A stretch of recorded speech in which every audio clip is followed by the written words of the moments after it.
এই বিশ্ব পরিস্থিতির একটি পরিসমাপ্তি ঘটে যাবে। বিশ্ব পরিস্থিতির পরিসমাপ্তির পর কিয়ামত অনুষ্ঠিত হবে। সেই কিয়ামতের দিন দুটি ভাগ হবে, এক ভাগ যাবে জাহান্নামে আর এক ভাগ যাবে জান্নাতে। এখন এই জাহান্নামটা কি ধরনের হবে সে সম্পর্কে কোরআন বলছে, ইন্না জাহান্নামা কানাত মিরসাদা। জাহান্নাম হচ্ছে একটি ঘাঁটি বিশেষ, লিত্তাগিনা মাআবা, যা হবে বিদ্রোহীদের আবাসস্থল, লাবিথিনা ফিহা আহকাবা, যার ভেতরে মানুষেরা জাহান্নামীরা যুগের পর যুগ অবস্থান করবে। লা ইয়াযুকুনা ফিহা বারদান ওয়ালা শারাবা, এবং সেখানে কোনো ঠান্ডা বা কোনো পানীয়, সুপেয় কোনো পানীয় তাদের কিসমতে হবে না। ইল্লা হামিমা ওয়া গাসসাকা, সেখানে পান করার জন্য তারা পাবে উত্তপ্ত টকবগে গরম পানি আর ক্ষতের ক্ষরণ পুজ রক্ত। নাউযু বিল্লাহি মিন যালিক। জাযাআন বিফাকা, এটি হচ্ছে তাদের কৃত কর্মের পূর্ণ ফল। ইন্নাহুম কানু লা ইয়ারজুনা হিসাবা, কারণ ছিল তারা হিসাবের কোনো হিসাব নিকাশের আশা করত না। ওয়াকাযযাবু বিআয়াতিনা কিযাবা, আর তারা আমার আয়াতগুলিকে মিথ্যা মনে করে প্রত্যাখ্যান করেছিল। ওয়া কুল্লা শাইইন আহসাইনাহু কিতাবা, আর আমি গুনে গুনে তাদের সমস্ত আমলগুলি লিপিবদ্ধ করে রেখেছিলাম। ফাযুকু ফালান নাযীদাকুম ইল্লা আযাবা, এখন বুঝো মজা, এখন তোমাদেরকে আযাব ছাড়া আর কিছুই বাড়ানো হবে না। এ হলো আজকে যেটুকুন আলোচনা করতে চাই সেটুকুনের তর্জমা। আমি চেষ্টা করব খুব সংক্ষেপে কথাগুলিকে আপনাদের সামনে পেশ করার জন্য। বিমাশিয়াতিল্লাহি তাআলা, ইন্না জাহান্নামা কানাত মিরসাদা, জাহান্নাম হচ্ছে একটি ঘাঁটি, একটি ফাঁদ। আরবি রাসাদ শব্দ থেকেই মিরসাদ শব্দের উৎপত্তি হয়েছে। এর অর্থ হলো ঘাঁটি, ফাঁদ। জাহান্নাম শিকারি ধরার জন্য ওত পেতে বসে আছে, এটাই বোঝানো হয়েছে। জাহান্নামের শিকার তারাই হবে যারা পৃথিবীতে আল্লাহ পাকের আনুগত্য করেনি, নবী করিম সাল্লাল্লাহু আলাইহি ওয়াসাল্লামকে বিশ্বাস করে নাই, ইসলামী আন্দোলনের সঙ্গে বিরোধিতা করেছে, তাদের জন্যই কিয়ামতে জাহান্নাম হবে। জাহান্নামে কারা যাবে, শাস্তি কি ধরনের হবে, আর জাহান্নাম থেকে কারা মুক্তি পাবে, এটাই হবে আজকের মূল আলোচনা। আল্লাহ রাব্বুল আলামিন কোরআনে কারীমের মধ্যে বলছেন, ওয়ালাকাদ যারানা লিজাহান্নামা কাসীরাম মিনাল জিন্নি ওয়াল ইনস লাহুম কুলুবুন লা ইয়াফকাহুনা বিহা ওয়া লাহুম আ'য়ুনুন লা ইউবসিরুনা বিহা وَلَهُمْ آذَانٌ لَا يَسْمَعُونَ بِهَا أُولَئِكَ كَالْأَنْعَامِ بَلْ هُمْ أَضَلُّ أُولَئِكَ هُمُ الْغَافِلُونَ وَلَقَدْ ذَرَأْنَا لِجَهَنَّمَ كَثِيرًا مِنَ الْجِنِّ وَالْإِنسِ, মানুষ এবং জিন জাতির ভিতরে একটি বিশাল সংখ্যক মানুষ আর জিনকে জাহান্নামের জন্য তৈরি করা হয়েছে। এদের পরিণতি হবে জাহান্নাম। কাদের? লাহুম কুলুবুন লা ইয়াফকাহুনা বিহা, যাদেরকে আমি কলব দিয়েছি, অন্তঃকরণ দিয়েছি, সেই অন্তঃকরণ দিয়ে, সেই মন দিয়ে, সেই চিন্তা দিয়ে, সেই চেতনা দিয়ে, সেই প্রজ্ঞা দিয়ে, সেই মেধা দিয়ে তারা আমাকে চিনতে চেষ্টা করলো না। এদের বিবেক আছে, সব বুঝেছে, কিন্তু আমাকে বুঝতে পারে নাই। এরা চাঁদের সৌন্দর্য বর্ণনা করেছে, এরা সূর্যের সৌন্দর্য বর্ণনা করেছে, এরা ফুলের সৌন্দর্য বর্ণনা করেছে, কিন্তু ফুলের ঘ্রাণ কে দিল তাকে তারা খুঁজে পায় নাই। কাল্ব দিয়েছি, বিবেক দিয়েছি, কিন্তু এই বিবেক দিয়ে তারা বিবেচনা করতে চেষ্টা করে নাই, চিন্তা করে আমাকে পায় নাই। প্রিয় ভাই সব, নাস্তিক হয় কারা? কোন বিজ্ঞানী, বড় বড় বিজ্ঞানী, চিকিৎসা বিজ্ঞানী, এরা কিন্তু নাস্তিক হয় না। নাস্তিক হয় সাহিত্যিক আর দার্শনিক, এরাই নাস্তিক হয় বেশি। কেবলমাত্র শান্তিনিকেতনের মুরিদ যারা, ওইখানকার খলিফা যারা, এরকমের সাহিত্যিক, এরকমের দার্শনিক, ওরাই দুনিয়ার সব বোঝে, আল্লাহরে বোঝে না। এদের চোখ দিয়েছি, এরা দুনিয়ার সব সৌন্দর্য উপভোগ করে, কিন্তু আমাকে চিনতে চেষ্টা করে না।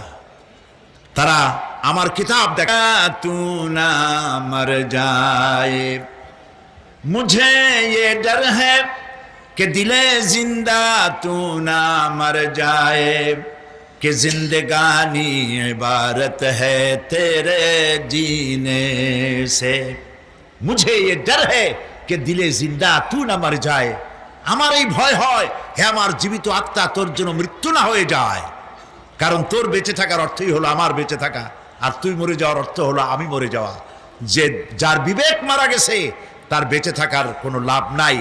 বিবেক জাগ্রত সচেতন ওই সব মানুষের যারা আল্লাহ পাকের সৃষ্টি নৈপুণ্যতা দেখে মাথা সেজদায় অবনত করে দেয়। আল্লাহ পাক বলছেন, কাল্ব দিলাম, গবেষণা করলো না, চোখ দিলাম, দেখলো না, কান দিলাম, শুনলো না। এদের অবস্থা কি? আল্লাহ রাব্বুল আলামিন বলেন, উলাইকা কাল আনআম, এরা চতুষ্পদ জানোয়ারের মতো, এরা পশু। এরপরে আল্লাহ পাক বলছেন, বালহুম আদাল, পশুর চাইতে নিকৃষ্ট। প্রিয় ভাই সব, জাহান্নাম বড় কঠিন জায়গা। হাসরবাসীরা জাহান্নামের গর্জন শুনতে পাবে। খুব কঠিন জায়গার দিকে আমরা প্রতি মুহূর্তে অগ্রসর হচ্ছি। আল্লাহ যেন জাহান্নাম থেকে আমাদেরকে রক্ষা করেন, আমরা বলি আমিন। কিয়ামতের ময়দানে জাহান্নামের গর্জন হাসরবাসীরা শুনতে পাবে। আল্লাহ রাব্বুল আলামিন বলেন, ইদা উলকু ফিহা সামিউ লাহা শাহীকান ওয়া হিয়া তাফুর, যখন জাহান্নাম গর্জন করতে থাকবে, জাহান্নামের প্রচন্ড গর্জন, তাকাদু তামাইয়াজু মিনাল গায়দ, মনে হবে যেন জাহান্নাম গোসায় ফেটে পড়তে চাইছে। কুল্লামা উলকিয়া ফিহা ফাওজুন সাআলাহুম খাজানাতুহা আলাম ইয়াতিকুম নাযীর, যখন কোন দলকে জাহান্নামের কাছে নিয়ে যাওয়া হবে, জাহান্নামের দ্বার রক্ষী বলবে, কেন জাহান্নামে আসলি? এই কঠিন জাহান্নামের পরিণতি সম্পর্কে কেউ কি তোমাদেরকে কিছুই শোনায় নাই?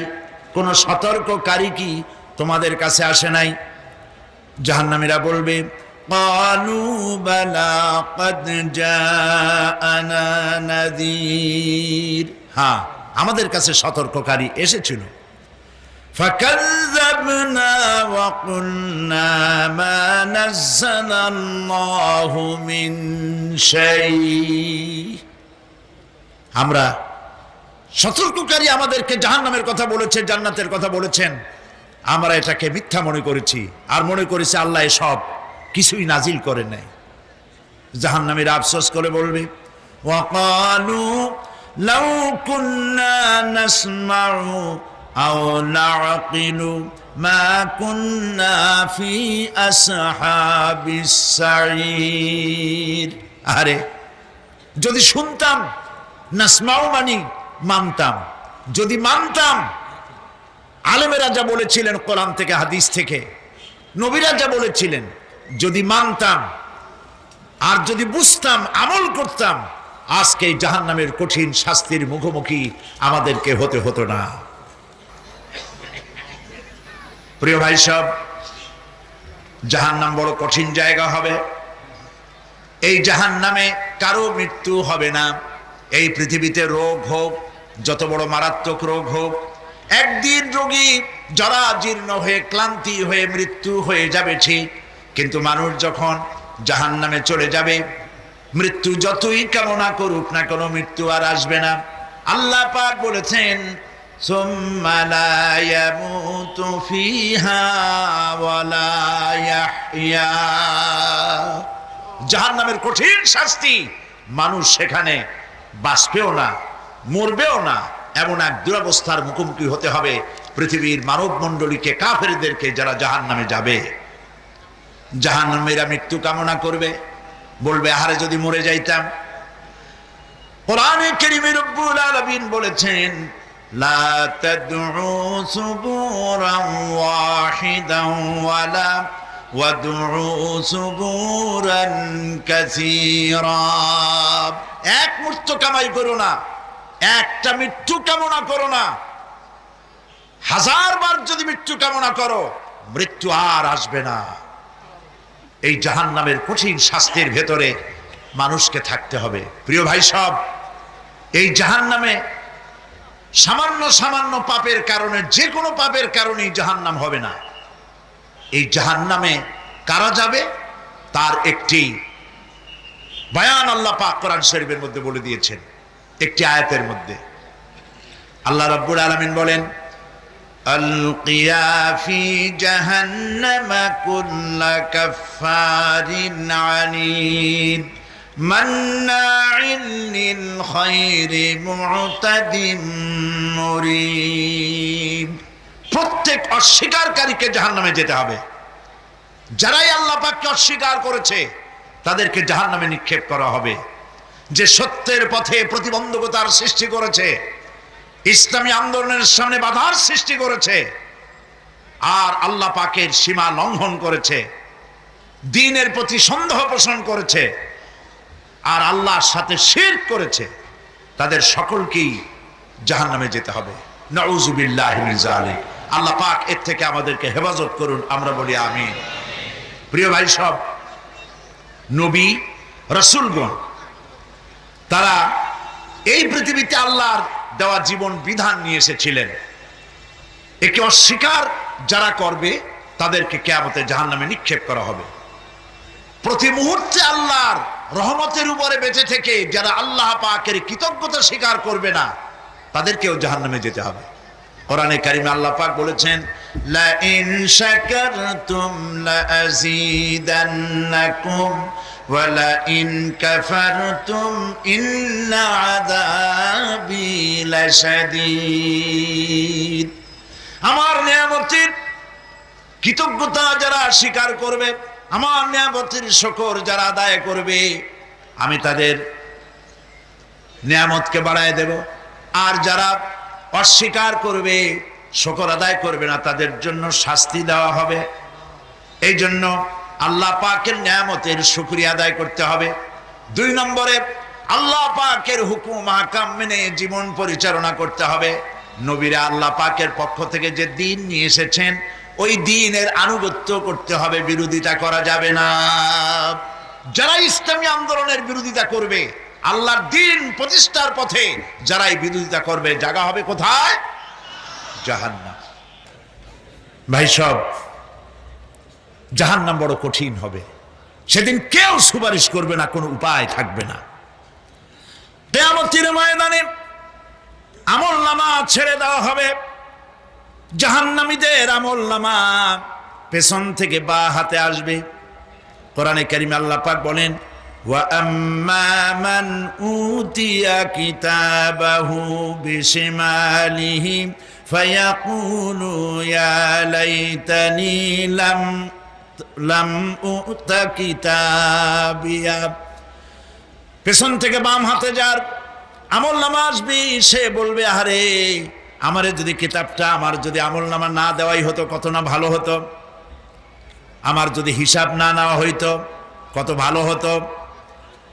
ওয়ালাম আদরি মা হিসাবিয়া ইয়া লাইতাহা কানাতিল কাদিয়া। আমার হিসাব যদি আমি আদৌ না জানতাম তাহলে কতই না ভালো হতো। হায় আমার মৃত্যু যদি দুনিয়ায় শেষ হয়ে যেত, আর যদি এই ময়দানে ওঠা না লাগতো।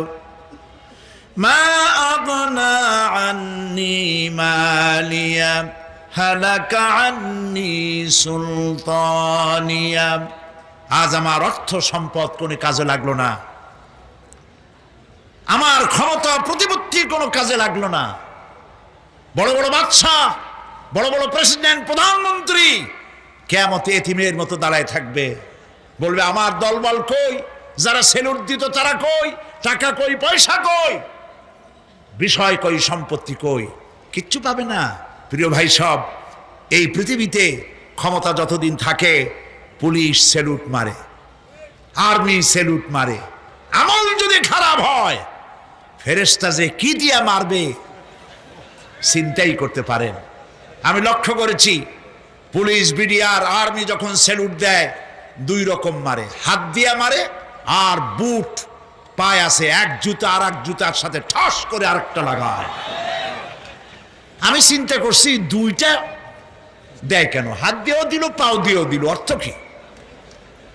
অর্থ পরিষ্কার। সরকারের মন্ত্রী, সরকারের লোক, আপনি আমার সেলুট পাইতে পারেন, ব্রিটিশ নিয়মে মারল হাত দিয়া, আর একটা ইশারা দিয়া দিল, মারে হতি ইশারা। সরকারে থাইকা যদি জনগণের সর্বনাশ করেন, মুসলমান দেশের তথ্য পাচার করে মুসলিম দেশের স্বাধীনতা যদি হরণ করতে চান, আর যদি ধরা পড়েন তাহলে হাত দিয়া না ওইটা দিয়ে মারবো।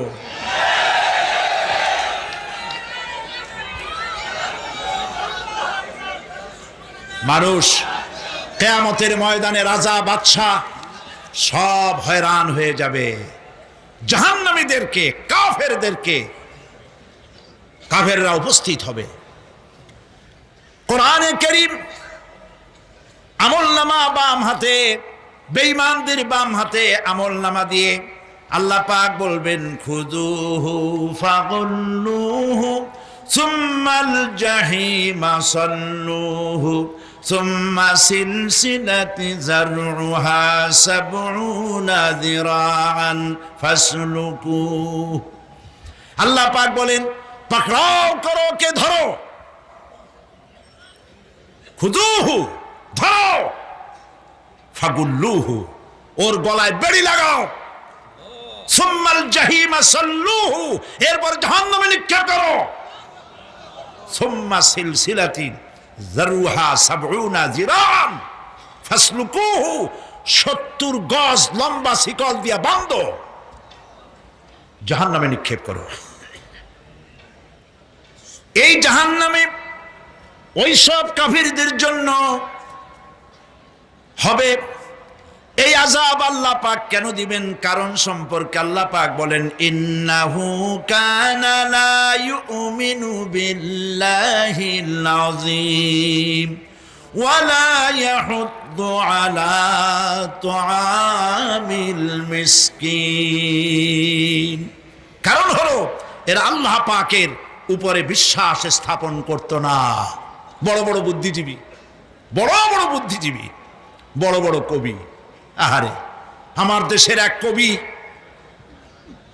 বলল ফজরের নামাজের আজান যখন শুনি মনে হয় বেশ্যা তার খরিদ্দার ডাকতেছে। মুসলমান নামের কলঙ্ক, মানুষ নামের পশু। এই কবিকে তদানীন্তন প্রধানমন্ত্রী রাষ্ট্রীয় পুরস্কার দিয়ে ধন্য করেছে। নাউজুবিল্লাহ। আল্লাহ বরদাস্ত করেন নাই। কোরআনের সাথে ইসলামের সাথে যারা বেয়াদবি করেছে আল্লাহ পাক এক থাপ্পড় দিয়া সব বেয়াদবদের সহায় দিয়েছেন। আল্লাহু আকবার। জাহান্নামের দুইটা কারণ হবে। একটা হলো আল্লাহকে অস্বীকার করেছে, নামাজ নাই, রোজা নাই, তাকায় দেখবেন চেহারাটা মুসলমানের মতো মনে হয় না, বুদ্ধিজীবী, পাটের দড়ির মতো চুলগুলো ফুরফুর করে চারিপাশে, উপরে তো নাই। আর যদি থাকেও সেগুলো এমন অবস্থা, কাউয়ায় যদি রাস্তায় পায় ডিম পাড়ি থুয়ে যাবে। চুলের অবস্থা ওই, মোষের অবস্থা ঢাকনার মতো। কিছু কিছু মশলা তো এমন আছে 5 ব্যাটারি টর্চ লাইট মারলেও বোঝার উপায় না, বেচারা হাসে না কান্দে। এইভাবে করে মাথার দশাই, চুলের দশাই, এগুলো হলো বুদ্ধিজীবী। আর এইগুলো হলো ওনাদের কলিজার টুকরা। ঠিক কিনা বলেন? সহ্য হয় না, ইসলাম ভালো লাগে না, কোরআন ভালো লাগে না, বুদ্ধিজীবী হইলি ইনশাআল্লাহ। আল্লাহ রাব্বুল আলামিন কি যারা অস্বীকার করবে, আল্লাহ রাব্বুল আলামিন কিয়ামতের দিন বলবেন, ধর ধর, গলায় বেরি পড়া। দেখছেন না আসামিগুলারে বেরি পড়ায় কেমনে? ডান্ডা বেরি পড়াবেন আল্লাহ পাক, জাহান্নামের শিকল পরায় দিবেন আল্লাহরে অস্বীকার করার কারণে। আর একটি কারণ কি? ওয়ালা ইয়াহুদ্দু আলা তুআমিল মিসকিন। মিসকিনদেরকে এরা খেতে দিত না, মিসকিনদেরকে, দুস্থদেরকে নিজেরাও খেতে দিত না, কাউকে খাবার দিতে উৎসাহিতও করত না। জাহান্নামে যাওয়ার জন্য আরো 2টা কারণ রয়েছে, তার একটি এখানে বলেছি, 2টি কারণ এখানে আছে, আর একটা কারণ আর এক জায়গায় আছে। আল্লাহ পাক বলেছেন জাহান্নামীদেরকে প্রশ্ন করা হবে, ইয়াতাসাআলুনা আনিল মুজরিমিন মা সালাকাকুম ফি সাকার। জাহান্নামীদেরকে প্রশ্ন করা হবে, কেন জাহান্নামে এসেছো? তারা বলবে, ক্বালু লাম নাকু মিনাল মুসাল্লিনা ওয়া লাম নাকু নুতঈমুল মিসকিন। আমরা নামাজ আদায় করি নাই, নামাজ পড়ি নাই, আর মিসকিনদেরকে খেতে দেই নাই। মারাত্মক কারণ হবে জাহান্নামে যাওয়ার এগুলি। প্রিয় ভাই সব, এরপরে কিয়ামতের দিন আমলনামা দিয়ে দেওয়ার পর একদল তো জান্নাতে চলে যাবে, ইমানদারদের ডান হাতে আমলনামা আসবে, আর বেঈমানের কোন হাতে? পিছন থেকে বাম হাতে। জাহান্নামীরা জাহান্নামে যাওয়ার পর তারা সেখানে বসে জান্নাতীদেরকে দেখতে পাবে। সুবহানাল্লাহ। জান্নাতের দিকে তাকিয়ে তারা লক্ষ্য করে দেখবে যাদেরকে গালাগালি করেছিল মৌলবাদী বলে, যাদেরকে মারধর করেছিল, যাদেরকে ধর্মান্ধ বলা হয়েছিল, সেই লোকগুলি তো ওই জান্নাতে দেখা যায়। পানির পিপাসায়, ক্ষুধার যন্ত্রণায় অস্থির হয়ে তখন জাহান্নামীরা বলবে, ওয়ানাদা আসহাবুন নারি আসহাবাল জান্নাতি আন আফিদু আলাইনা মিনাল মা। জাহান্নামীরা রাগ দিয়া বলবে, ও জান্নাতি ভাইরা, ক্ষুধায় মরে গেলাম, পিপাসায় মরে গেলাম, তোমরা যে পানি পান করো জান্নাতের ভিতরে, একটু পানি আমাদের দিকে ঢেলে দাও। আও মিম্মা রাযাকাকুমুল্লাহ, একটু পানি দাও, অথবা আল্লাহ পাক তোমাদেরকে যে রিজিক দান করেছে একটু খাদ্য আমাদের দিকে নিক্ষেপ করে দাও, একটু খাইয়া বাসি। আল্লাহ রাব্বুল আলামিন বলেন, জান্নাতি লোকেরা তখন বলবে, ক্বালু ইন্নাল্লাহা হাররামাহুমা আলাল কাফিরিন। কাফিরদের জন্য আল্লাহ রাব্বুল আলামিন জান্নাতের নাজ এবং নিয়ামত, খাদ্য এবং পানীয় সব হারাম করে দিয়েছেন আল্লাহ পাক। বেহেশতি লোকেরা জাহান্নামীদেরকে ডেকে বলবি, ওয়ানাদা আসহাবুল জান্নাতি আসহাবান নারি আন ক্বাদ ওয়াজাদনা মা ওয়া'দানা রাব্বুনা হাক্কান। জান্নাতীরা বলবে, ও জাহান্নামী ভাইরা, তোমাদের সাথে আল্লাহ পাক যে ওয়াদা করেছিলেন, সেই ওয়াদা তোমরা কি ঠিক মতো পেয়েছো? তার মানে হচ্ছে আল্লাহর ওয়াদা ছিল নেক কাজ করলে জান্নাতে যাবে, আর আল্লাহর দ্বীনের সঙ্গে বিরোধিতা করলে, আল্লাহর সাথে নাফরমানি করলে জাহান্নামে যাবে। নামাজ আদায় না করলে, জিনা ব্যভিচার করলে, ইসলামের পক্ষে না থেকে বিপক্ষে থেকে শত্রুতা করলে জাহান্নামে যাবে।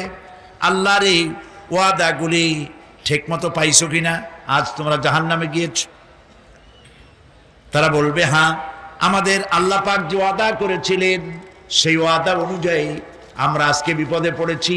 আমরা আমল না করার কারণে, উল্টা কাজ করার কারণে আজ আমাদের এই দুরবস্থা হয়েছে।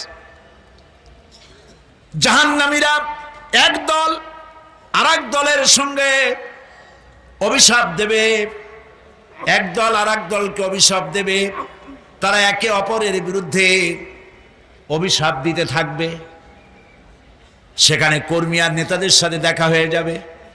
যেই সব নেতাদের কথা মতো মুসল্লি পিটানো হয়েছে, লক্ষ্য করেন, যেই সব নেতাদের কথা মতো বোমা মেরে, মানুষ মেরে দায় দায়িত্ব আলেমদের মাথার উপর, ইসলামের মাথার উপরে চড়ায় দেওয়া হয়েছে।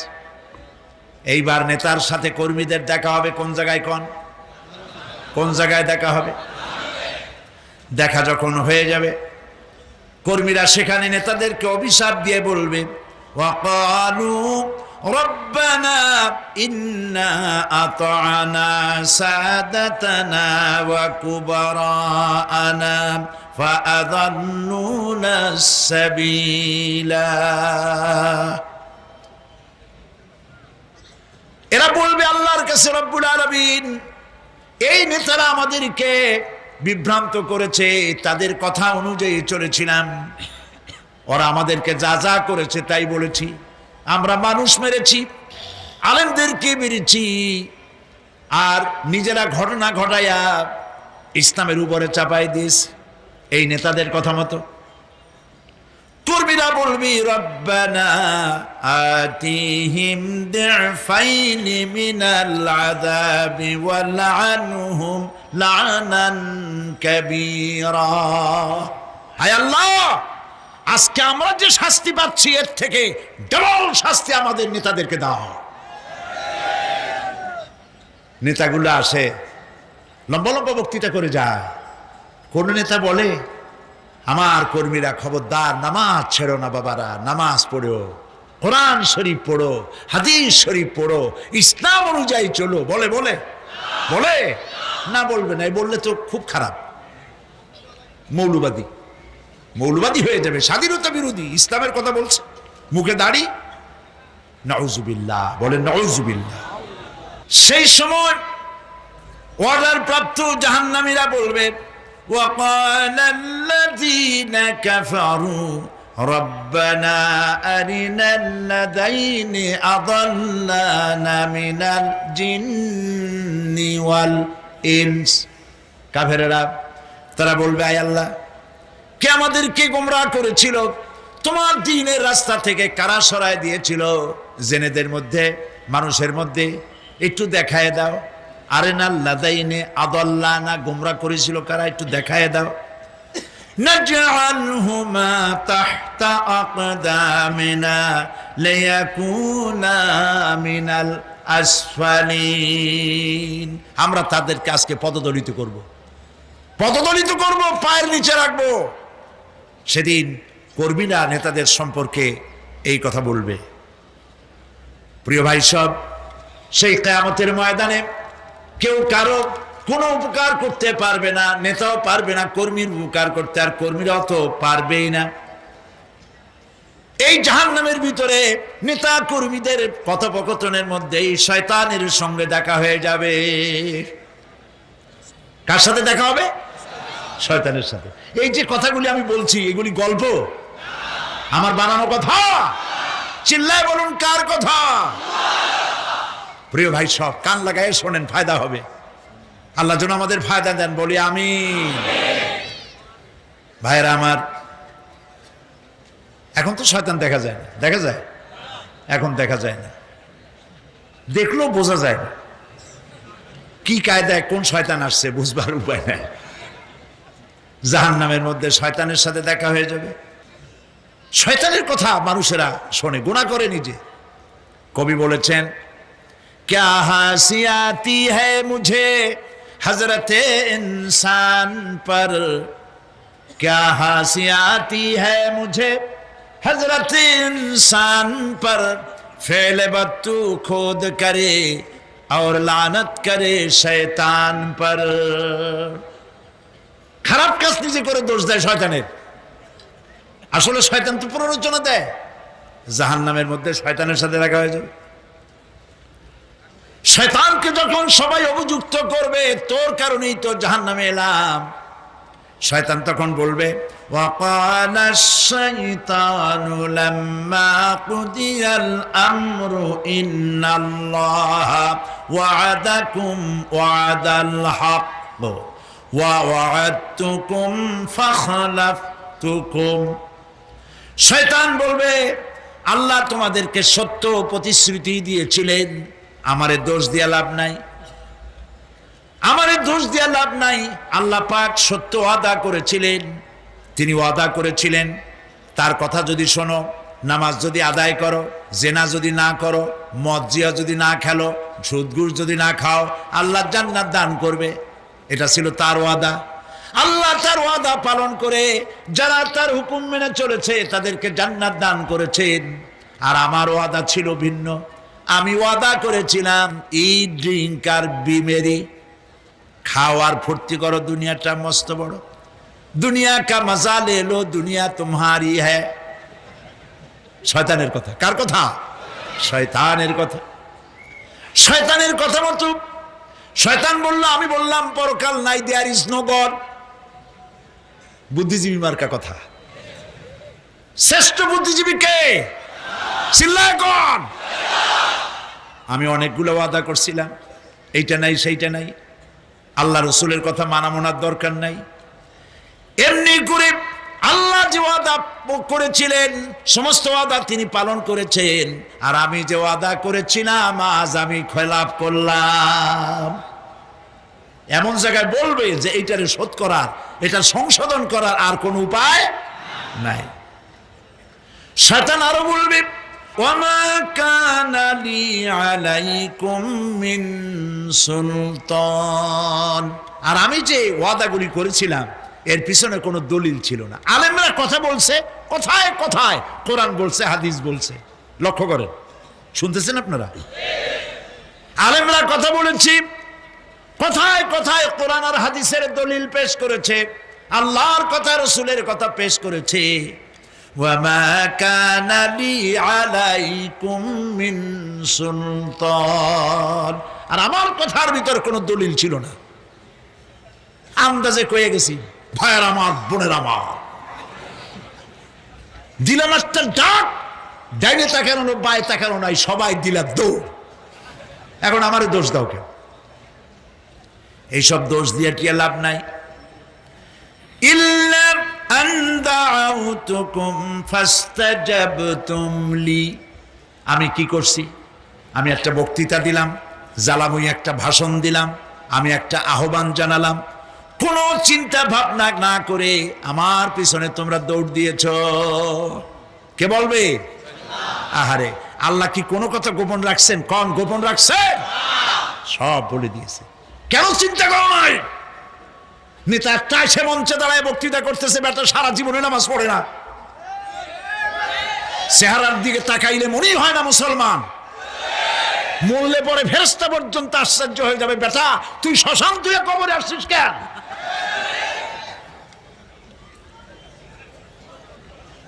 এগুলোর পিছনে দৌড়েছে তোমার ভাই, আমার ভাই, উল্লুক ভাই, ভাল্লুক ভাই।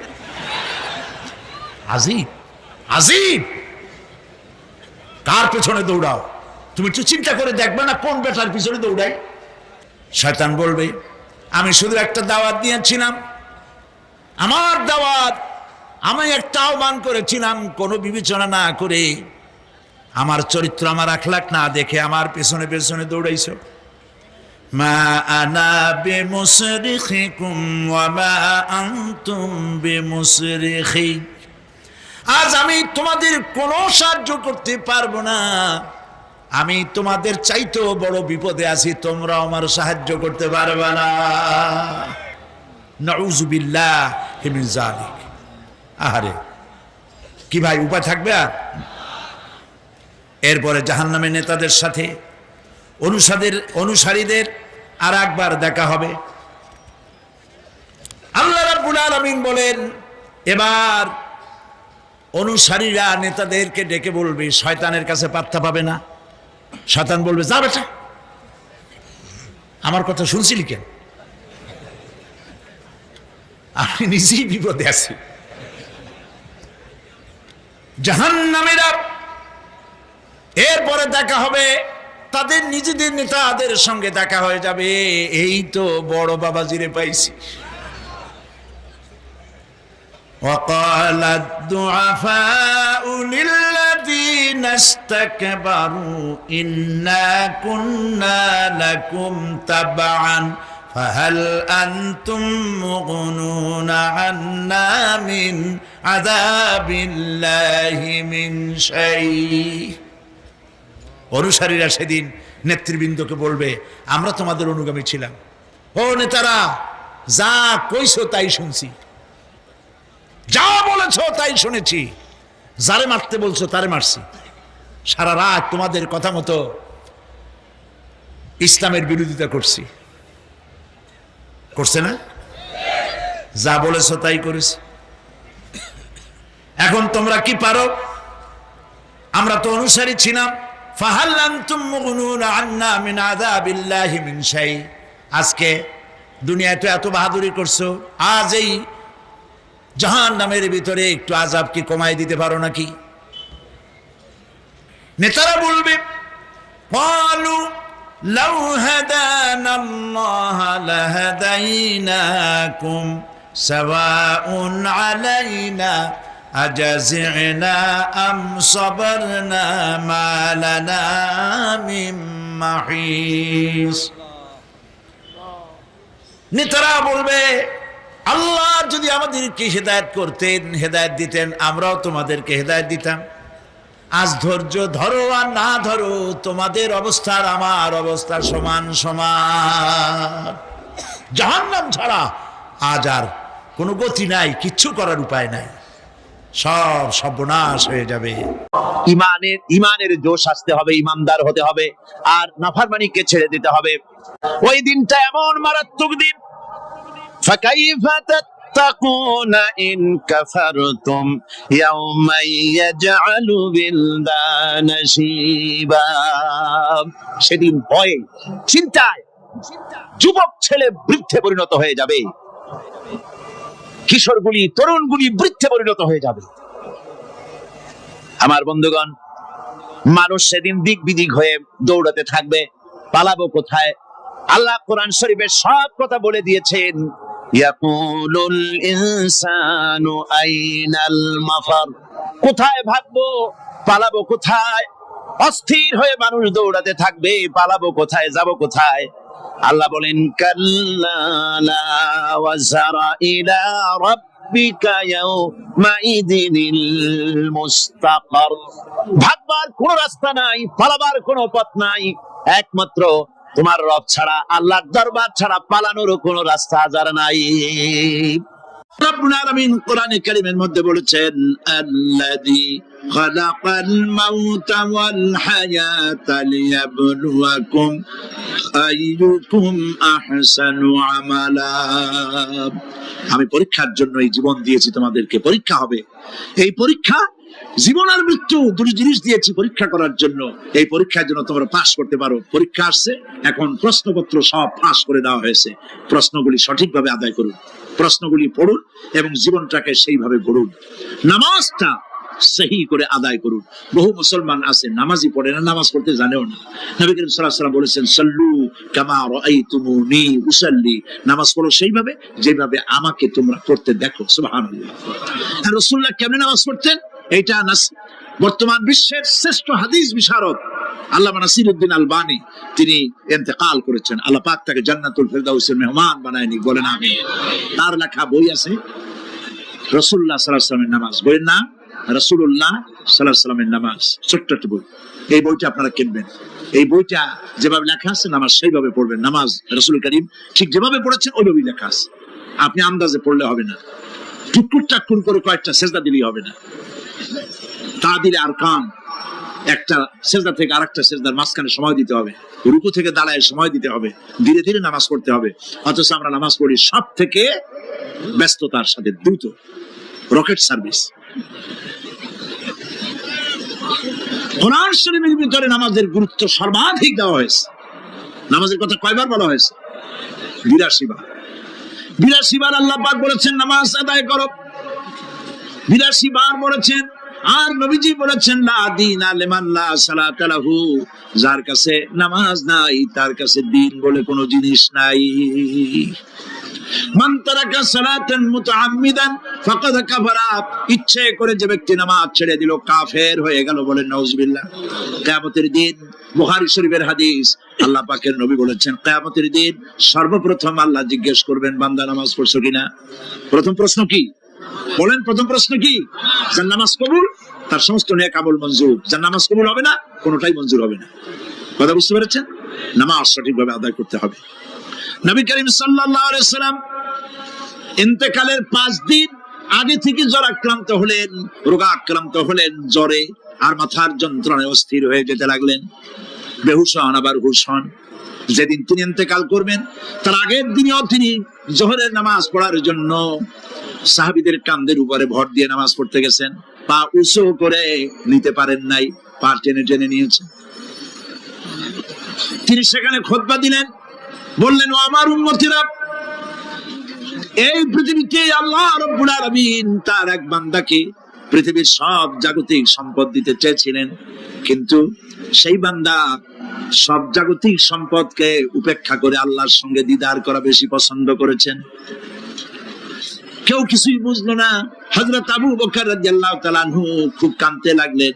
তিনি বুঝতে পেরেছেন যে এই পৃথিবীতে সমস্ত সম্পদ দিতে চেয়েছিলেন আল্লাহ যাকে, তার নাম বিশ্ব নবী। তিনি সবগুলি উপেক্ষা করে আল্লাহর সঙ্গে দিদার করা বেশি পছন্দ করেছেন। আমরা অতি তাড়াতাড়ি নবীজি থেকে নবীর এতিম হয়ে যাব। পরের দিন ইশার নামাজের ওয়াক্ত হলো, আযান হয়ে গেল, মসজিদে মুসল্লিরা ভরে গেছে, সাহাবায়ে কেরাম সব এসে গেছেন। হুজুরের জন্য বহুক্ষণ অপেক্ষা করার পর হযরতে আবু বকর রাদিয়াল্লাহু তাআলা আনহু তিনি ইমামতির জায়গায় দাঁড়ায় গেছেন। নবীজি বেহুশ অবস্থায় ছিলেন ঘরের মধ্যে।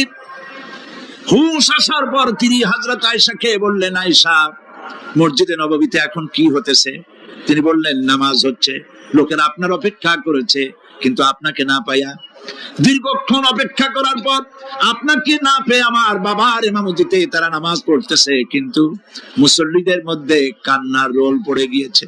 তাদের ধারণা হয়েছে নবীজির জায়নামাজে যখন হযরত আবু বকর দাঁড়ায় গেছে, নবীজির পিছনে নামাজ পড়া আর আমাদের কিসমতে হবে না। নবীজি বলছেন, আয়েশা রে, মসজিদে নববীর দিকের দরজাটা খুলে দাও, আমি নামাজের দৃশ্য দেখতে চাই। দরজা খুলে দেওয়া হলো। নবীজি কোন রকম মাথা উঁচু করে মসজিদে নববীতে নামাজের দৃশ্য নিজে অবলোকন করে আবার শুয়ে পড়লেন।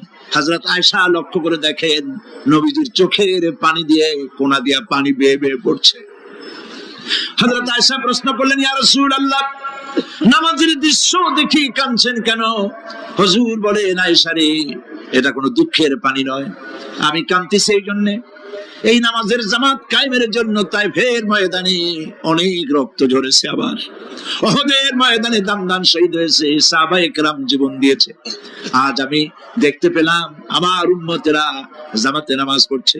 আমার ধারণা হলো ভবিষ্যতে কিয়ামত পর্যন্ত আমার উম্মতেরা এইভাবে জামাত বন্দী হয়ে নামাজ আদায় করবে। নবীজি আবার বেহুশ হয়ে পড়লেন। মসজিদে নববী থেকে আজ আর কেউ বাড়ি যায় না, সবাই কান্দে।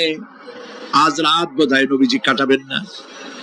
মেয়েরা কাঁদতেছে, সাহাবায়ে কেরাম কাঁদতেছেন, আজওয়াজে মুতাহারাত তারা কাঁদতেছেন। নবীজির আবার হুঁশ হলো, তাকায় দেখেন ঘরের মধ্যে কান্নাকাটি, মসজিদে নববীতে কান্নাকাটি। সব থেকে বেশি কাঁদতেছেন মা ফাতেমা। নবীজি হযরত ফাতেমার কান্না দেখে ইশারা করলেন, কাছে আয়। হযরত ফাতেমা রাসূলের কাছে গেলেন। নবীজি কানে কানে কি যেন বললেন, কান্নাটা বন্ধ হয়ে গেল। হযরত আয়েশা জিজ্ঞেস করলেন, মা, তোমার আব্বা তোমার কানে কি বললো আর কান্না বন্ধ হয়ে গেল? হযরতে ফাতেমা বলে, আম্মাজি, আমার আব্বা আমাকে বললেন, মা ফাতিমা, তোমার কান্না আমার বরদাস্ত হয় না, কেঁদো না, আমি মৃত্যুর পরে সকলের আগে তোমার সাথে আমার দেখা হয়ে যাবে। হযরত ফাতেমা বলছেন, আম্মাজি, আমি বুঝতে পেরেছি আমার আব্বার এই কথার অর্থ কি। নবীজির ইন্তেকালের পরে আত্মীয় স্বজনের মধ্যে সবার আগে আমার মৃত্যু হবে, আর আমার পিতার সাথে আমি মিলিত হতে পারবো। রাত যখন শেষ হয়ে এলো, নবীজির হুঁশ হয়েছে, তাকায় দেখেন হযরত জিবরাইল দাঁড়ানো। হযরত জিবরাইল নবীজির চেহারা মোবারকের দিকে তাকায় বলেন, আসসালামু আলাইকা ইয়া রাসূলুল্লাহ। আল্লাহ আপনাকে সালাম বলেছেন, আর আল্লাহ পাক জানতে চেয়েছেন আপনার মুখে আপনি কেমন আছেন। আল্লাহ জানেন আপনার অবস্থা কি, তারপরেও আপনার মুখে শুনতে চেয়েছেন আপনি কেমন আছেন। নবীজি বলছেন, জিবরাইল, বড় কষ্টে আছি, বড়ই যন্ত্রণা, বড়ই কষ্ট। হযরত জিবরাইল বলছেন, ইয়া রাসূলুল্লাহ, আজকে এক নতুন ফেরেশতা আমি সাথে করে নিয়ে এসেছি। এই ফেরেশতা পৃথিবীর কোন নবী অথবা কোন মানুষের কাছে যাওয়ার জন্য অনুমতি চায় না, আজ আপনার কাছে অনুমতি ভিক্ষা চায় কাছে আসার জন্য। ওই ফেরেশতার নাম হচ্ছে মালাকুল মউত। হযরত মালাকুল মউত বলেন, ইয়া রাসূলুল্লাহ, এই পৃথিবীতে আদম আলাইহিস সালাম থেকে নিয়ে পর্যন্ত কোন মানুষের জান কবজের জন্য আমার অনুমতি চাওয়া লাগে নাই, আর কোনোদিন লাগবে না। আজ আমি আসার সময় আল্লাহ বলেছেন আপনার জান কবজের জন্য আমি যেন আপনার কাছে অনুমতি ভিক্ষা চাই। নবীজি বলছেন, আমি যদি অনুমতি না দেই তো কি হবে? হযরত মালাকুল মউত বলছেন, ইয়া রাসূলুল্লাহ, অনুমতি যদি না দেন আমি ফেরত চলে যাব, আমাকে সেভাবেই বলা হয়েছে। হযরত জিবরাইল বলেন, ইয়া রাসূলুল্লাহ, আল্লাহ রাব্বুল আলামিন আপনার দিদারের ইন্তজার করতেছে। নবীজি বলছেন, মালাকুল মউত, তুমি জান কবজের কাজ শুরু করো। মালাকুল মউত যখন কাছে এসেছে, রাসূল জিজ্ঞেস করলেন, আয়েশা, ঘরে যে কয়েক টুকরা স্বর্ণ ছিল সেগুলোর কি অবস্থা? ছোট ছোট 6 টুকরা স্বর্ণ ছিল। হযরত আয়েশা বলছেন, হুজুর, আমি এগুলো রেখে দিছি। হুজুর বলছেন, না, রাখতে পারবে না, আমার ইন্তেকালের আগে খয়রাত করে দাও। মুহাম্মদ সাল্লাল্লাহু আলাইহি ওয়াসাল্লাম আল্লাহর কাছে অবস্থায় উঠবে না যে তার ঘরের ভিতরে সোনা ছিল, দিয়ে দাও, খয়রাত করে দিয়ে দাও। হযরত মালাকুল মউত রাসূলের জান কবজ শুরু করে দিলেন।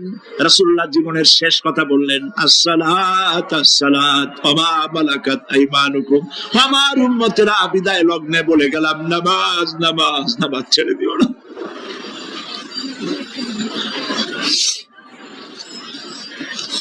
প্রিয় ভাইরা, নবী করিম সাল্লাল্লাহু আলাইহি ওয়াসাল্লাম জীবনের শেষ কথা বলে গেছেন নামাজ।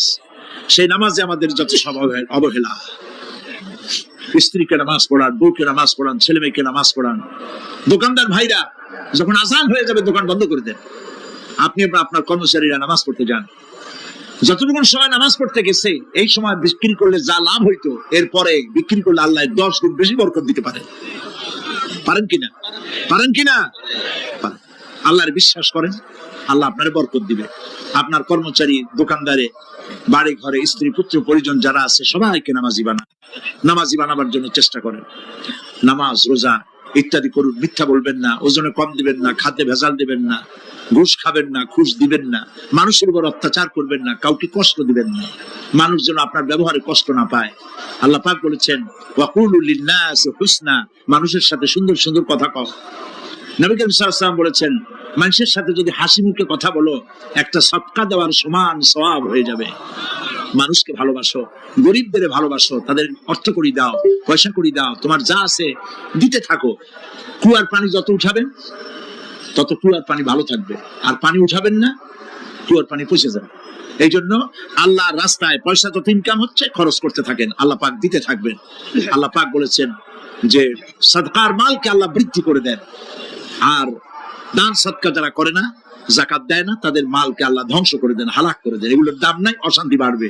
বউ কথা শুনবে না, সন্তানাদি কথা শুনবে না, মামলা মোকদ্দমা, অশান্তি আর অশান্তি। আর আল্লাহর পথে থাকুন, আল্লাহ শান্তি বাড়ায় দেবেন।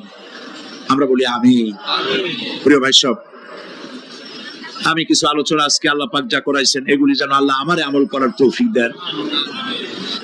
আমি মাঝে মধ্যে ভয় পাই, একদিন তো এই খবর নিশ্চয়ই হবে যে সাইদি বিদায় হয়ে গেছে। সেদিন খালি হাতে যেন আল্লাহর কাছে না যাই, আমি যেন আসামি না হই যে আমি যা বলছি মানুষকে 40 বছর একটানা যা বললাম আমি নিজে আমল করতে পারি নাই। এরকম ভিক্ষুক যেন আমি না হই, আমি যা মানুষকে বলেছি আমি যেন তা আমল করতে পারি। আমি আপনাদের কাছে দোয়া চাই। আমরা কেউ বাঁচবো না, এই যে দেখা হলো আবার দেখা নাও হইতে পারে। সেই জন্য আমরা আমাদের জীবনকে যেন তৈরি করি। আপনারা কোরআন শরীফ পড়ুন, দিন শিখুন, ঈমান শিখুন, ভালো থাকুন, ভালো হয়ে চলুন। আল্লাহ রাব্বুল আলামিন পরীক্ষার জন্য আমাদেরকে এই ময়দানে ছেড়ে দিয়েছেন। প্রশ্ন কি হবে আল্লাহ সব বলে দিয়েছেন। প্রশ্ন কি হবে? তোমার যৌবন, এ ব্যাপারে প্রশ্ন করা হবে। কোন পথে ইনকাম করেছো প্রশ্ন করা হবে। কোন পথে খরচ করেছো প্রশ্ন করা হবে। দ্বীনের ইলম যতটুকু হাসিল করেছিলে তার কতটুকু নিজে পালন করেছো, আর দ্বীনের দাওয়াত কতটুকু মানুষের কাছে পৌঁছায়ছো, প্রত্যেকটি ব্যাপারে কিয়ামতে আল্লাহর কাছে জবাব দিতে হবে। এই জন্য কবি বলছেন, আমল সে जिंदगी बनती है ये जन्नत भी व जहन्नम भी, ये खाके अपनी फितरत है ना नारी ना नूरी। মানুষের জীবন আমল দিয়ে গঠন হয়, আমল দিয়ে জীবন গড়ে। নইলে এই মাটির তৈরি দেহ জান্নাত আর জাহান্নামের কিছু দিয়ে তৈরি হয় নাই। আপনি ইচ্ছে করলে দেহটাকে জাহান্নামের জন্য উপযোগী করতে পারেন, ইচ্ছে করলে এই দেহটাকে জান্নাতের জন্য উপযোগী করতে পারেন। এটি আপনার ইখতিয়ারে আল্লাহ দিয়েছে। হযরতে হাজরা প্রশ্ন করলেন, ইব্রাহিম পানি নাই, খাবার নাই, মানুষ নাই, ঘর নাই, বাড়ি নাই, মরুভূমির ভিতরে আমাকে আর আমার বাচ্চারে ফেলে রেখে যাচ্ছ কেন? কোনো জবাব নাই। 2-3 বার প্রশ্ন করলেন। এরপরে তিনি আবার প্রশ্ন করলেন, বললেন, ইব্রাহিম এটা কি আল্লাহর হুকুম নাকি? হযরত ইব্রাহিম আলাইহিস সালাম নিজের কলিজার টুকরা সন্তান আর বিবিকে রেখে যেতেছেন ভারাক্রান্ত মন নিয়ে। তিনি আকাশের দিকে আঙ্গুল উঁচু করে দেখালেন। হযরত হাজরা বুঝলেন তিনি তো আল্লাহর পয়গম্বর, আমার কোন অপরাধে এভাবে ফেলে যাওয়ার কথা নয়। তিনি বুঝলেন এটা আল্লাহর হুকুম। হযরতে হাজরা বললেন, ইব্রাহিম রে, নিশ্চিন্ত মনে বাড়ি ফিরে যাও। আমার মনে কোনো চিন্তা নাই, কোনো পেরেশানি আর এখন নাই। আল্লাহর হুকুমে যদি আমাকে মরুভূমির ভিতরে ফেলে যেয়ে থাকো, তাহলে আমি ওই আল্লাহর প্রতি এতটা ভরসা রাখি যে এই মরুভূমির ভিতরে জল পানি শূন্য, খাদ্য শূন্য জায়গায় আমি আমার বাচ্চাকে আল্লাহ রব্বুল আলামিন না খাওয়াইয়া মারবেন না। দ্বিতীয় পরীক্ষায় পাস করল। 3 নম্বরে পরীক্ষা হলো, সন্তান বড় হয়ে গেছে, বুদ্ধি হয়েছে, দৌড়াতে পারে। আল্লাহ রাব্বুল আলামিন হুকুম করলেন ছেলেকে জবাহ করো। কত বড় আগুনের পরীক্ষা! কোরআন শরীফ বলছে, হযরত ইব্রাহিম আলাইহিস সালাম নিজের ছেলেকে ডেকে নিয়ে বললেন, ইয়া বুনাইয়া ইন্নী আরা ফিল মানামি আন্নী আযবাহুক ফানজুর মাযা তারা। হে আমার কলিজার টুকরা সন্তান, আমি স্বপ্নে দেখেছি যেন আমি তোমাকে জবাহ করতেছি। তোমার রায় কি, তোমার মত কি আমারে শোনাও।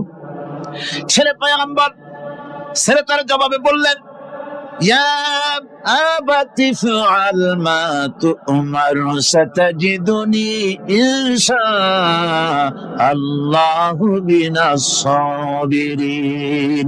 হে আমার আব্বাজান, আপনি যে ব্যাপারে স্বপ্নের ভিতরে আদিষ্ট হয়েছেন আপনি তা কার্যকরী করুন। আমাকে এতটুকু অধৈর্যের মধ্যে পাবেন না, আমাকে ধৈর্যশীলদের মধ্যে পাবেন। আমারে আপনি আল্লাহর হুকুম পালন করেন।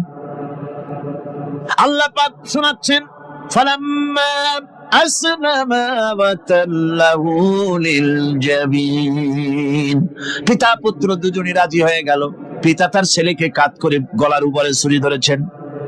আল্লাহ রাব্বুল আলামিন ইসমাইল জবাহ হোক এটা আল্লাহ চান নাই, আল্লাহ চেয়েছেন পরীক্ষা করতে। পরীক্ষায় ইব্রাহিম পাস হয়ে গেলেন। আল্লাহ পাক বলছেন, ওয়ানাদাইনাহু আইয়া ইব্রাহিম ক্বাদ সাদ্দাকতার রুইয়া ইন্না কাযালিকা নাজজিল মুহসিনিন। আমি ইব্রাহিমকে ডেকে বললাম, ইব্রাহিম তুমি তোমার স্বপ্নকে বাস্তবে রূপ দিয়েছো, আর এভাবেই করি আমি মুহসিনিনদেরকে পুরস্কৃত করে থাকি। আল্লাহ পাক খুশি হলেন। আল্লাহ পাক বললেন ইন্না হাযা লাবালাউল মুবিন, নিঃসন্দেহে এটি একটি বিরাট পরীক্ষা ছিল। ঠিক কি না? আল্লাহ নিজে বলছেন এটা একটি বিরাট পরীক্ষা, আজিম ইমতিহান। সে ইমতিহানে তিনি পাশ করলেন। পরীক্ষায় উত্তীর্ণ হওয়ার জন্য রব্বুল আলামিন পুরস্কার দিয়া দিলেন। আল্লাহ পাক বললেন সালামুন আলা ইব্রাহিম। পড়েন সবাই, সালামুন আলা ইব্রাহিম। ইব্রাহিমের প্রতি আল্লাহ পাক বললেন ইব্রাহিমের প্রতি সালাম রইল। সুবহানাল্লাহি ওয়া বিহামদিহি। হযরত ঈসা আলাইহিস সালামকে খ্রিস্টানেরা তারা বলেছে وقالت النصارى المسيح ابن الله, মসিহ হচ্ছে কার ছেলে? নাউযুবিল্লাহ। বলেন সবাই নাউযুবিল্লাহ। তাকে যখন আল্লাহর ছেলে বলা হলো, আল্লাহর পুত্র বলা হলো, রব্বুল আলামিন তার জবাবে বললেন ইন হুয়া ইল্লা আবদুন আনআমনা আলাইহি, তিনি তো একজন বান্দা, তিনি আমার বান্দা ছাড়া আর কিছুই নন, আমি তার প্রতি অনুগ্রহ করেছি। বান্দা, আমার বান্দা। আল্লাহ পাকের বান্দা হওয়ার ব্যাপারে কোন মানুষের লজ্জা থাকার কথা নয়।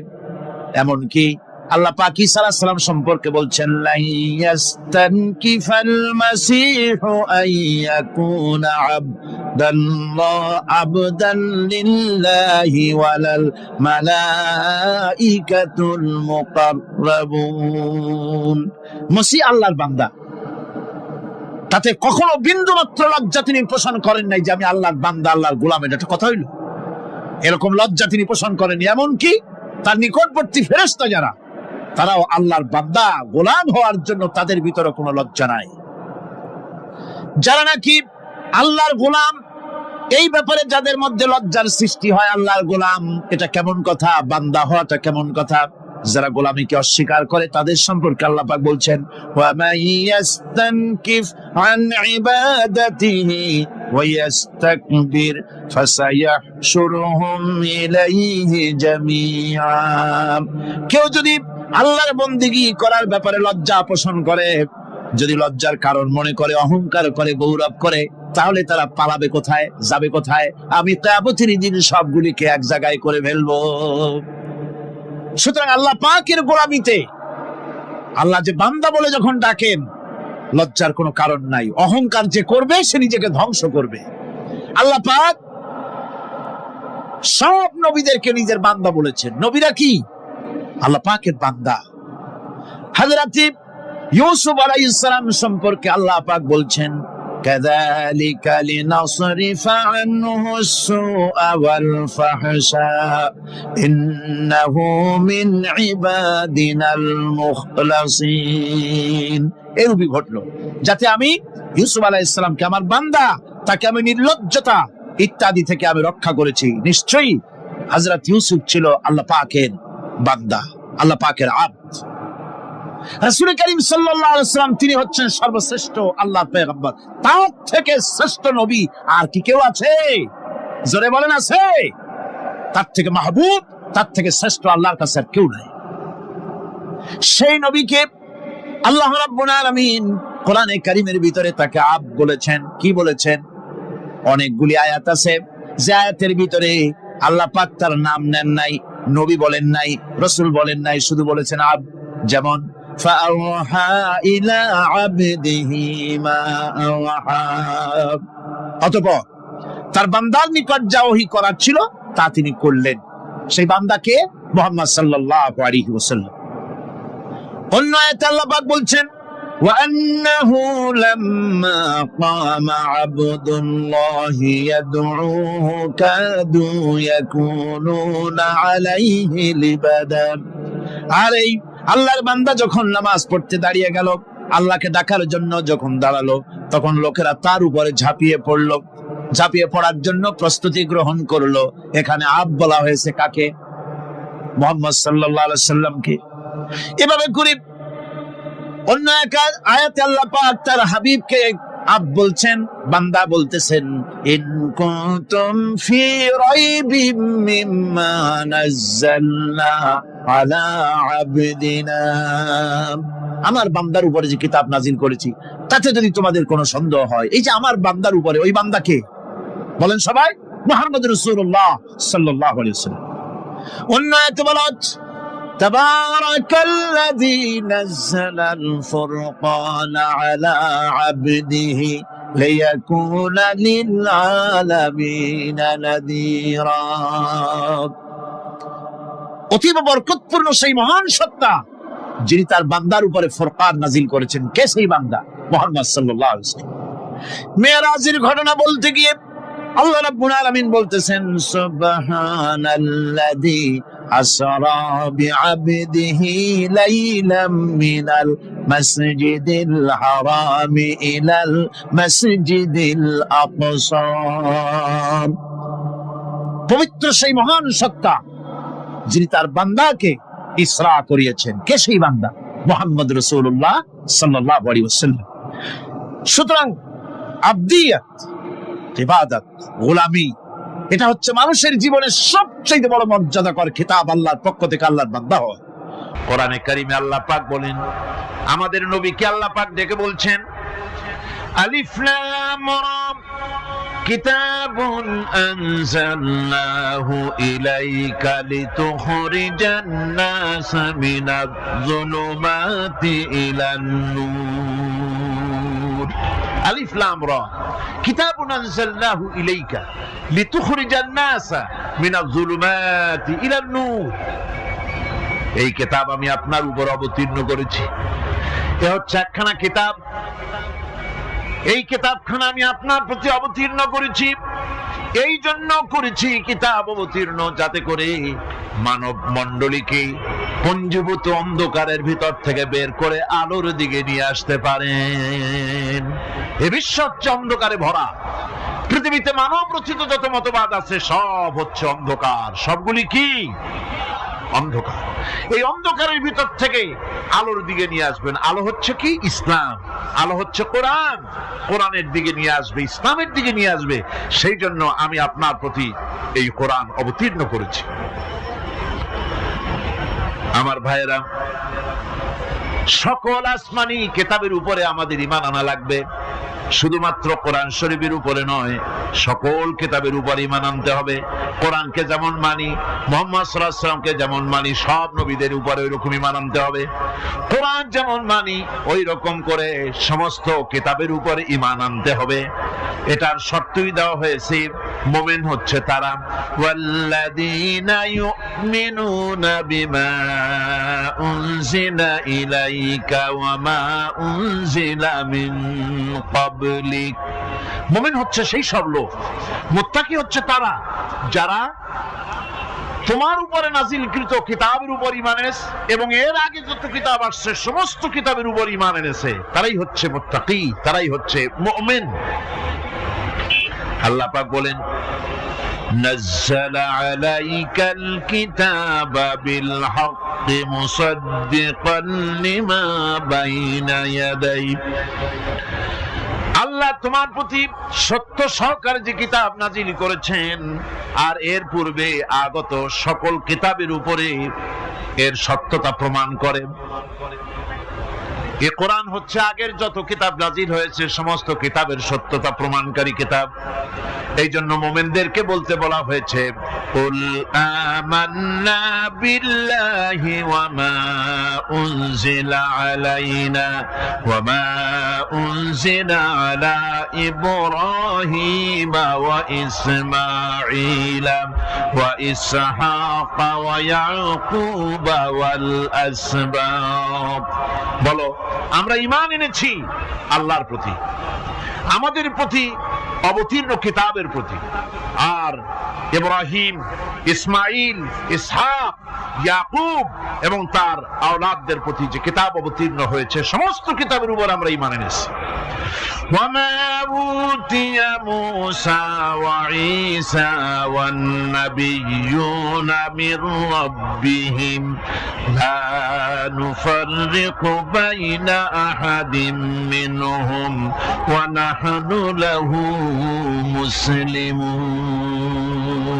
আর মুসা ঈসা অন্যান্য নবীদের উপরে যত কিতাব অবতীর্ণ হয়েছে সমস্ত কিতাবের উপরে আমরা ঈমান আনতেছি। আর আমরা হচ্ছি আল্লাহ পাকের আজ্ঞাবহ, আমরা হচ্ছি আল্লাহ পাকের বান্দার মধ্যে আমরা শামিল।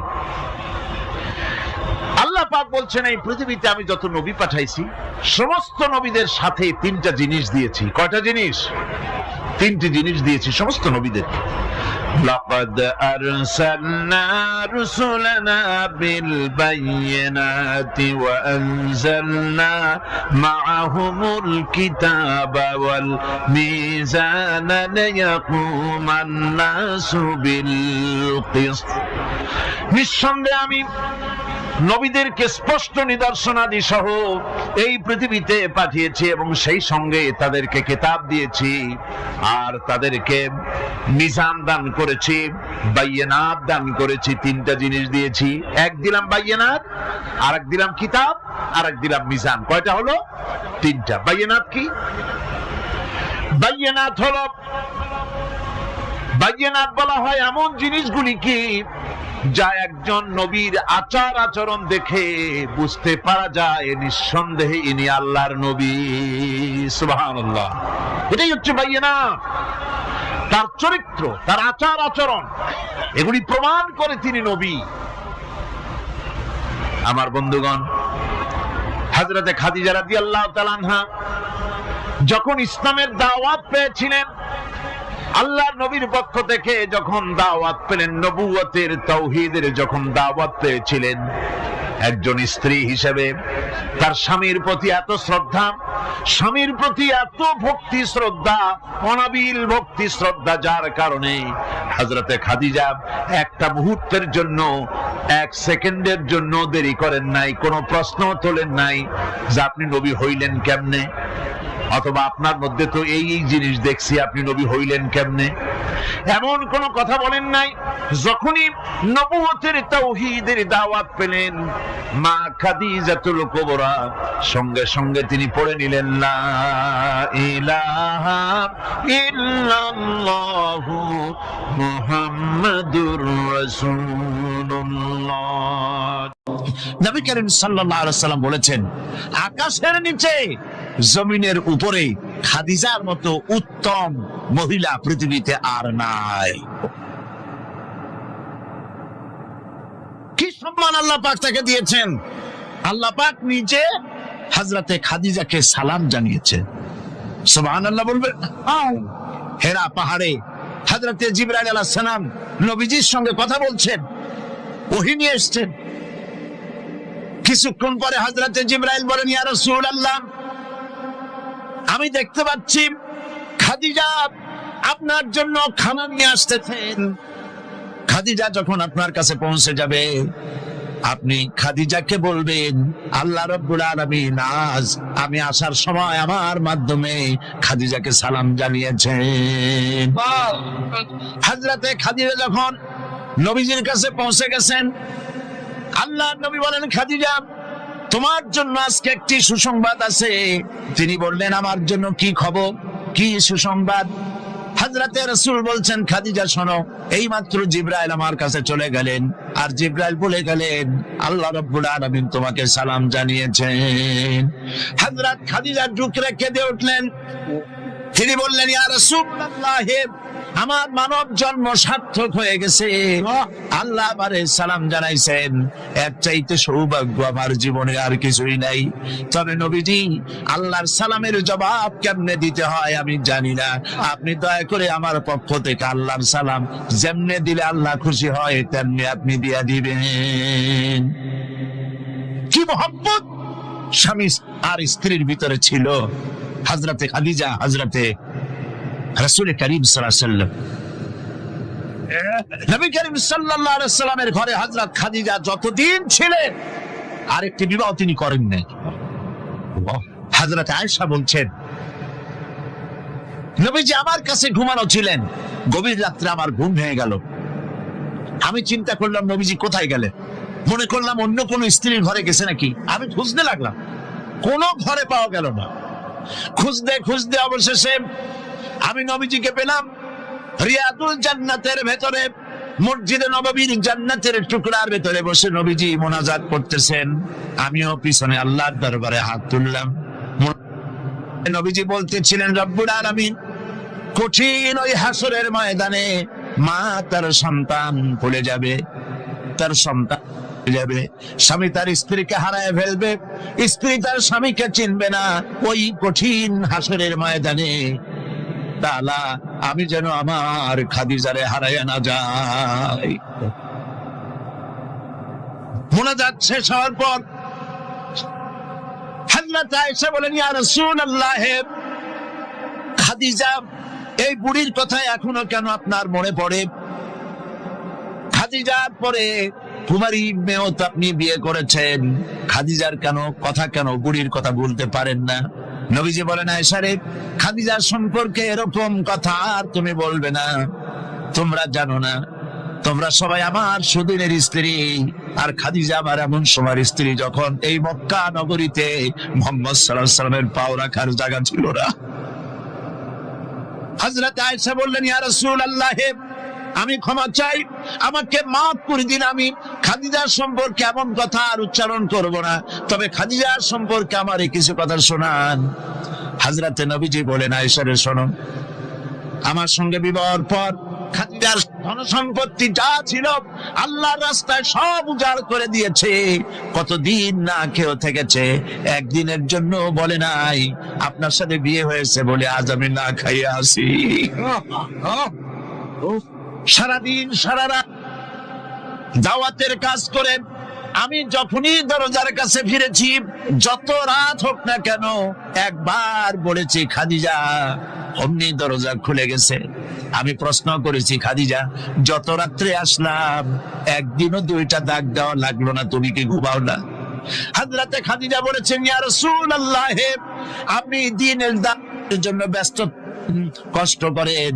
আমি মনে মনে ভাবি, আমি যদি ঘুমায় থাকি রাতের বেলায়, আর নবীজি যদি দরজার কাছে এসে খাদিজা খাদিজা বলে ডাকাডাকি করেন, উঠতে যদি আমার দেরি হয়, আল্লাহর নবীর সঙ্গে বেয়াদবি হয়ে যাবে। এইটা মনে করে বিছানায় না ঘুমায় যতক্ষণ আপনি না ফেরেন, এই দরজাটার সাথে পিঠ লাগাইয়া দাঁড়াইয়া ঘুমায়। হযরত আয়েশা বলেছেন, আমাদের ঘরে রান্না বান্না তেমন হতো না, আমাদের ঘরে তেমন গোশত খাওয়ার সুযোগ আমাদের কিসমতে তেমন হতো না। যদি কোনোদিন আমাদের ঘরে দুম্বা বা ছাগল জবাও হতো, গোশতগুলি নবীজি কেটে ভাগ করে সমস্ত স্ত্রীদের ঘরে দিয়ে দিতেন। এরপরে কয়েকটা গোশতের টুকরা একটা টোপলায় নিয়ে হযরত খাদিজা মদিনার অলিতে গলিতে ঘুরে বেড়াতেন। খাদিজার কোন বান্ধবী পাওয়া যায় কিনা? সুবহানাল্লাহ। নবী করিম সাল্লাল্লাহু আলাইহি ওয়াসাল্লাম তার স্ত্রীদেরকে ভালোবাসতেন, আর স্ত্রীরাও নবীর জন্য এভাবে ভালোবাসতেন, ভালোবাসা দিতে। স্ত্রী অধিকার ইসলাম দিয়েছে, আর কেউ দিতে পারে নাই। আর এই স্ত্রীদের মধ্যে সব থেকে উত্তম স্ত্রীকে নবীজি বলেছেন, আদ-দুনিয়া কুল্লুহা মাতাউন ওয়া খায়রুল মাতাইদ দুনিয়া ইমরাতুস সালিহা। দুনিয়ার সবকিছু এর মধ্যে উত্তম নিয়ামত হচ্ছে পতিপরায়ণা। সুবহানাল্লাহ। হুজুর বলেছেন, তিনটি জিনিস আমি পছন্দ করি, তিনটি জিনিস আমার প্রিয়। একটি হলো নামাজ, একটি হলো সুগন্ধ, আর একটি হলো স্ত্রী। সুবহানাল্লাহ। এই স্ত্রীকে সমান অধিকার দিয়েছে নবীজি, আল্লাহর ইসলাম সমান অধিকার দিয়েছে। নারীর অর্থনৈতিক অধিকার প্রতিষ্ঠিত করেছে ইসলাম, তাকে অর্থনৈতিক অধিকার দিয়েছে, মহারানার ব্যবস্থা করেছে। কোরআন বলছে, ফাতুহুন্না উজুরাহুন্না ফারিদা, খরচ রূপী দায়িত্ব হিসাবে স্ত্রীর মহারানার টাকা আদায় করে দাও। বহু মুসলমান আছে মহারানার টাকা আদায় করে না, বরং আজকাল তো নতুন সিস্টেম চালু হয়েছে মানুষকে শোনাবার জন্য। বিবাহের মজলিসে বলা হয় অমুকের মেয়ে অমুকের ছেলে বিয়ের মহারানা কত, 5,55,555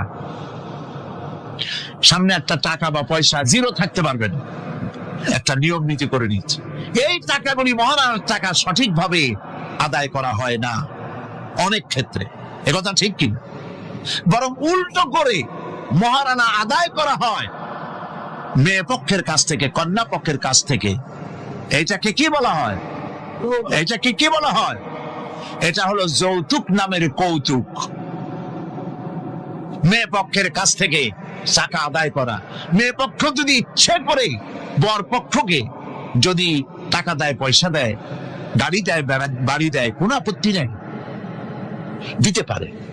কিন্তু ডিমান্ড করে নেওয়া, চেয়ে নেওয়া সম্পূর্ণ হারাম।